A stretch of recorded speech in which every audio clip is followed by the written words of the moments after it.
அனைவருக்கும் இனிய நமஸ்காரம். இன்னைக்கு விஷ்ணுபதி புண்ணிய காலம், அதோடு கூடி சேர்ந்து வந்திருக்கிற சதுர்த்தி தினம். ஏற்கனவே நம்ம சொன்ன மாதிரி விஷ்ணுபதி புண்ணிய காலத்தில் நம்ம என்ன பூஜை புனஸ்காரங்கள் தான தர்மங்கள் எது பண்ணாலுமே உங்களுக்கு அது அக்ஷய பலனை ஏற்படுத்தி கொடுக்கும். அப்பேற்பட்ட ஒரு தினத்தில் இந்த வளர்பிறை சதுர்த்தி வந்திருக்கிறது ரொம்ப ரொம்ப விசேஷம்.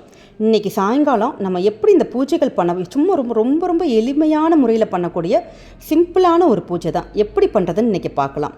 அதுக்கு முன்னாடி நீங்கள் ஒரே ஒரு பிடி கொண்டக்கடலை மட்டும் எடுத்து ஊற வச்சுக்கோங்க. நிறைய பேர் நினைக்கலாம், இந்த பதிவே இப்போ மதியானம் தானே வந்திருக்கு, எப்படி இங்கே கொண்டக்கடலை ஊறுமான்னு கூட நினைக்கலாம்.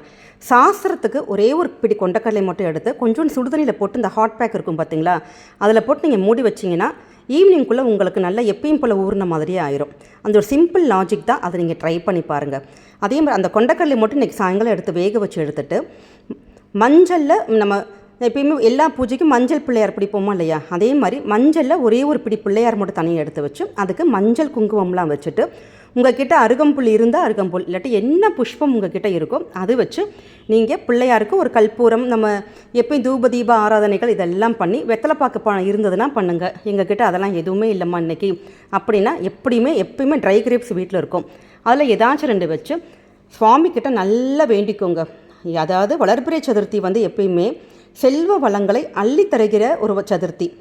இன்றைக்கி பிள்ளையார்கிட்ட உங்களுடைய கஷ்டங்கள் எல்லாம் சொல்லிவிட்டு எங்களுக்கு செல்வ வளம் வேணும், உங்களுக்கு வேலையாக இருக்கட்டும், பேராக இருக்கட்டும், புகழாக இருக்கட்டும், என்ன வேணாலுமே இன்றைக்கி நீங்கள் பிள்ளையார்கிட்ட இதெல்லாம் எங்களுக்கு வேணும் பிள்ளையாரப்பான்னு சொல்லிட்டு இந்த ஒரே ஒரு மந்திரம் மட்டும் நீங்கள் சொல்லி பாருங்களேன். ஓம் கம் கணபதியே நமக, ஓம் கம் கணபதியே நமக. இந்த ஒரே ஒரு மந்திரத்தை மட்டும் 108 முறை சொல்லுங்கள். என்னடா இது 108 முறை இருக்குன்னு ரொம்ப பிரமிக்க வேணாம். சின்ன ஒரே ஒரு லைன் தான், மிஞ்சி போனால் ஒரு 5 நிமிஷம் தான் ஆகும் நமக்கு சொல்கிறதுக்கு. நீங்கள் ஆத்மார்த்தமாக நீங்கள் இன்றைக்கி சொல்லி பாருங்கள். நிச்சயம் நீங்கள் வேண்டுவன எல்லாமே உங்களுடைய கணபதி கண்டிப்பாக நடத்தி கொடுப்பாரு.